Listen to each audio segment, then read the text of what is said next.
Hey, welcome to Wolves Watch, and welcome to our series on AI use cases. We're going to be talking a lot about small business, different industries, and this is actually part two of the discussion on uses in the film industry, particularly what opportunities are being created for actors, and what are some of the concerns, and how does that apply to other industries as well. So, one of the things I wanted to mention as a use case in this particular industry for actors is something that's been opening up more opportunities for actors is the ability excuse me of artificial intelligence to be able to take the face and make it older, make it younger, which opens up more opportunities for actors to do a wider range of roles. Think Robert De Niro and in the movie The Godfather. He played the young version of The Godfather, but he could have played the older version as well, or vice versa. Some of the other characters could have gone the other way. Now, I specifically mentioned Robert De Niro because this technology was applied to his character in The Irishman, which was recently released. They used that to make him appear younger in many of the scenes. That's used in with other actors in many other films as well. Samuel L. Jackson has been his character in the Marvel the universe pantheon of characters to look younger in the Nick Fury character in some of the movies, in some of the scenes. So that does create more opportunity for being able to play a wider range of roles within the same film or even in other films to be able to look younger, to look older than might be the natural appearance. This creates a concern, though, from the standpoint of does of reducing actual number of opportunities for actors, especially in the top level films in film and TV production, because now instead of hiring a younger actor, you can take the prime star and have him or her appear younger or vice versa. Instead of hiring an older actor to play, say, a grandmotherly or grandfatherly version of a young actor, then you don't need to do that. You can just apply the AI technology. So it's less hiring, less opportunities from that standpoint. So the overall open roles could be reduced. Again, especially in the top tier, the highest paying, because let's be frank about this, and this is more into the concern space. We have opportunity. Now, what's the concern? This is really about efficiency, productivity, right? With that comes more production per person, which means fewer people are needed for the same amount of output. Something we learned in manufacturing. 1970s, 1980s, we watched blue collar workers' jobs be reduced, be decimated, would be a more accurate way to put it, as technology automated a lot of the jobs that they did.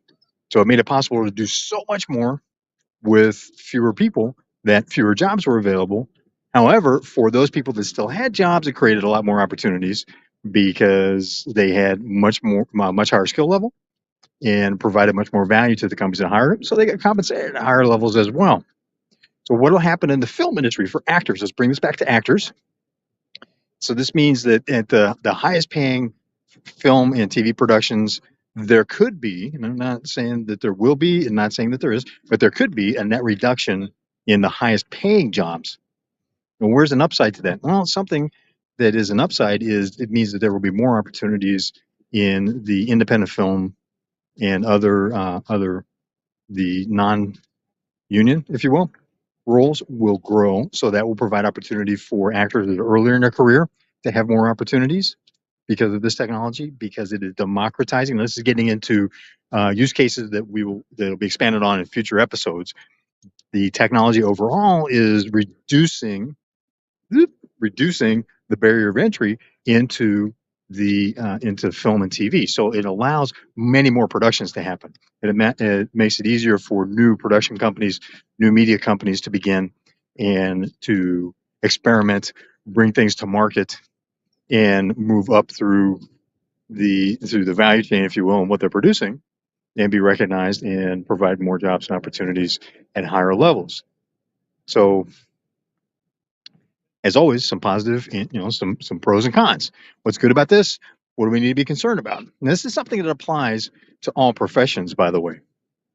All professions, regardless of what type of work you're doing outside of film and TV, or even other professions that are professional skills that are involved in film and TV production. This is an automation issue. This is an application of technology that has very broad application and will change productivity in many, many professions, in all professions, which means there will be fewer opportunities in what we see now as a typical career path. What we see now is typical jobs, especially high paying jobs. However, that also means that there will be an explosion in unknown, unseen jobs. As we're seeing the rise of AI artists as new, from a management business standpoint, we're starting to see the chief AI officer become a position at the highest levels of corporations. So those types of new opportunities will occur. Will that be enough to balance out?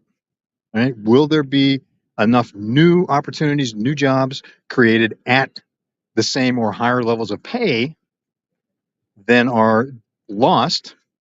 The MBA term is displaced.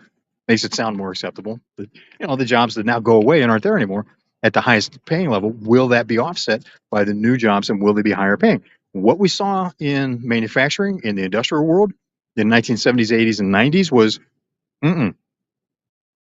that wasn't the case. Will this be the case now? Why would it be different? Right? What are we doing now that will make it different? And one of the things that we saw, I'll leave that for a future episode because I wanted to keep this focused on opportunity with some concerns specific to actors on another use case, because some of you have asked for that focus. So that's what we're doing. Hope you enjoyed the sunset in the background here. We're on the cliffs above the Pacific Ocean. I don't know, can you hear that? Got some birds in the background, got the sound of the ocean crashing against the rocks at the bottom of the cliff here.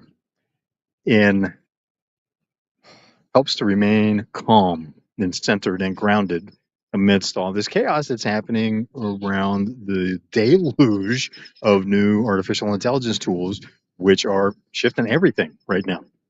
How's it shifting your industry, your business, your profession? We'll have more on that. If you got a specific topic that you want to hear, or if you would like to have our newly released executive summary for small businesses on artificial intelligence, put it in the comments or watch the comments. If you got questions, watch the comments as well. My commitment is to make sure we get that answered for you. And, if you got topics, we'll bring that into the conversation. I appreciate you being part of the conversation. That's what this truly is, an ongoing conversation. So it'll be more about use cases. We have 50 or so use cases that have been researched so far, and more coming. So we'll talk about those and more here on Wolf's Watch. Thanks for being part of the conversation. I'm Wolf. I look forward to seeing you on the trail. And enjoy that sunset on the Pacific.